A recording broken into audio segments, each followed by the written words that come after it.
Mexico City, Reuters. Mexican frontrunner for next year's election, Andrés Manuel López Obrador, formalized his bid for the presidency on Tuesday and promised his government would spend on the young, elderly, and farmers. Left-winger López Obrador, who had a 12-point lead in one recent poll, wants to significantly change Mexico's approach to the economy, security, and education, vowing more support for the poorest but without new taxes or higher debt levels. He promised cheap fertilizer and fixed produce prices for farmers with a goal of making Mexico self-sufficient in food.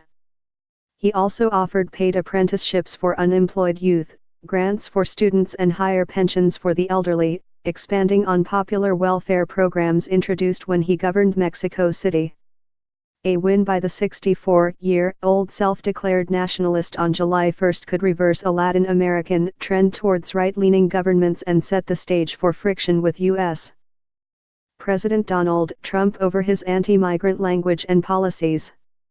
López Obrador promised friendly ties with the U.S. government but said he would not accept racist, hegemonic, or arrogant attitudes. He also proposed a shake-up of government, saying he would move more than a dozen ministries and federal bodies including state oil company Pemex from the capital to regional towns. The federal government will be decentralized, López Obrador said, in a speech in the capital after registering his intention to run for his National Regeneration Movement, Morena, party. He also promised not to increase fuel prices. In the clearest language yet, he repeated his intention to consult with victims of drug crime about the possibility of offering amnesty to criminals who commit to rehabilitation.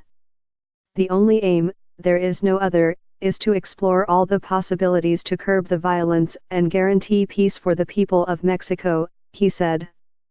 A poll this week found that 2/3 of Mexicans rejected the idea of amnesty, in a country on track for its deadliest year in modern history with nearly 21,000 murders through October. López Obrador, who has unsuccessfully run for the presidency twice before, will likely face Antonio Meade, running for the ruling party, and Ricardo Anaya, who heads a left-right coalition of opposition parties. He did not say how he would finance his spending plans, but in the past has said all new spending would be funded by ending government corruption and waste.